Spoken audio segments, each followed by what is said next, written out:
Proverbe 30. Parole d'Agur, fils de Jaqué, sentence prononcée par cet homme pour Étiel et pour Ucal. Certes, je suis plus stupide que personne, et je n'ai pas l'intelligence d'un homme. Je n'ai pas appris la sagesse, et je ne connais pas la science des saints, qui est monté aux cieux et qui en est descendu, oui, qui a recueilli le vent dans ses mains, qui a serré les eaux dans son vêtement, qui a fait paraître les extrémités de la terre. Quel est son nom et quel est le nom de son fils? Le sais-tu? Toute parole de Yahusha est éprouvée. Il est un bouclier pour ceux qui cherchent en lui un refuge. N'ajoute rien à ces paroles, de peur qu'il ne te reprenne et que tu ne sois trouvé menteur. Je te demande deux choses. Ne me les refuse pas avant que je meure. Éloigne de moi la fausseté et les paroles mensongères. Ne me donne ni pauvreté ni richesse.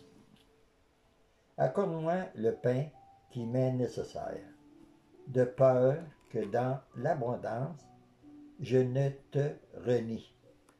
Ils ne disent qui est Yahusha, ou que dans la pauvreté je ne dérobe et ne m'attaque au nom de mon Yahusha.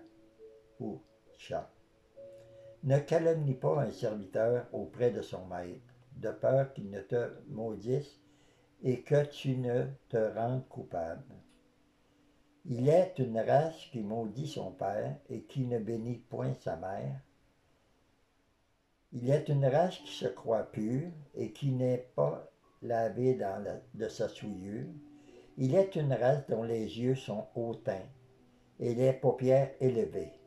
Il est une race dont les dents sont des glaives et les mâchoires des couteaux pour dévorer le malheureux sur la terre et les indigents parmi les hommes.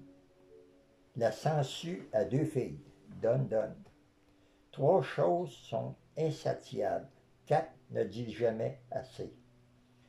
Le séjour des morts, la femme stérile, la terre qui n'est pas rassasiée d'eau, et le feu qui ne dit jamais assez.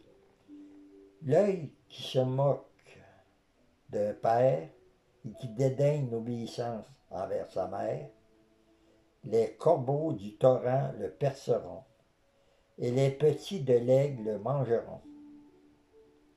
Il y a trois choses qui sont au-dessus de ma portée, même quatre que je ne puis comprendre. La trace de l'aigle dans les cieux, la trace du serpent sur le rocher, la trace du navire au milieu de la mer, et la trace de l'homme chez la jeune femme. Telle est la voix de la femme adultère. Elle mange et s'essuie la bouche, puis elle dit, je n'ai point fait de mal. Trois choses font trembler la terre, et il en est quatre qu'elle ne peut supporter.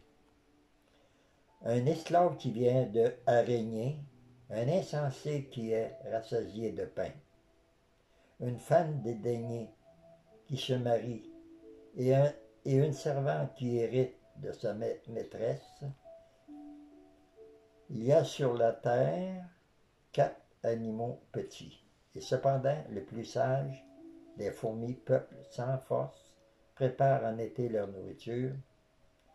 Les damans peuplent sans puissance, placent leur demeure dans les rochers. Les sauterelles n'ont point de roi, et elles sortent toutes par division. Le lézard saisit avec la main et se trouve dans les palais des rois.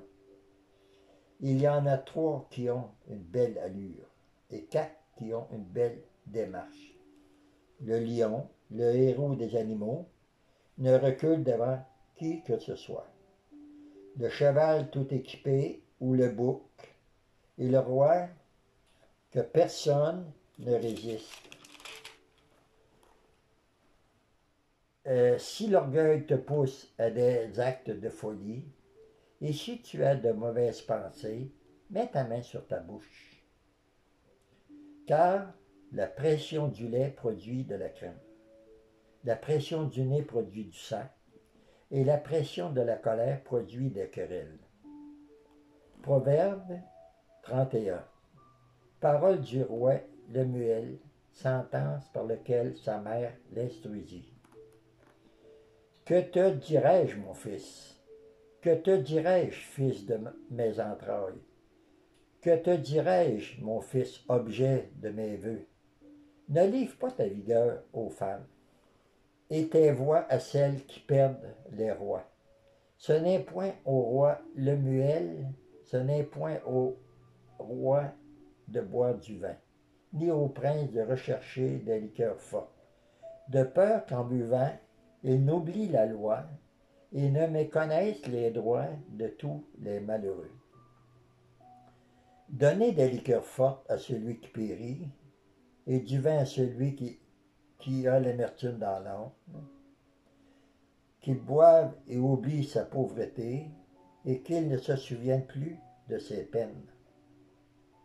Ouvre ta bouche pour le muet, pour la cause de tous les délaissés. Ouvre ta bouche, juge avec justice, et défends le malheureux et l'indigne.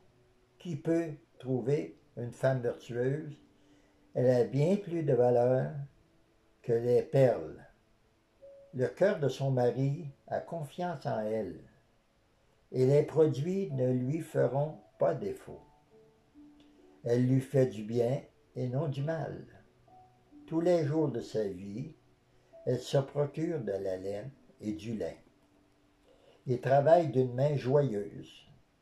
Elle est comme un navire marchand. Elle amène son pain de loin. Elle se lève lorsqu'il est encore nuit, et elle donne la nourriture à sa maison, et la tâche à ses servantes. Elle pense à un champ et elle l'acquiert. Du fruit de son travail, elle plante une vigne. Elle ceint de force ses reins et elle affermit ses bras. Elle sent ce qu'elle gagne est bon. Sa lampe ne s'éteint point pendant la nuit. Elle met la main à la quenouille et ses doigts tiennent le fuseau. Elle tend la main au malheureux, elle tend la main à l'indigent. Elle ne craint pas la neige pour sa maison, car toute sa maison est vêtue de crémoisie. Elle se fait des couvertures, elle a des vêtements de lin fin et de pourpre. Son mari est considéré au pas lorsqu'il siège avec des anciens du pays. Elle fait des chemises et les vend, et elle livre des ceintures aux marchands. Elle est revêtue de force et de gloire, et elle se rit de l'avenir. Elle ouvre la bouche avec sagesse, et des instructions émanent sur sa langue. Elle veille, c'est tombé ton affaire.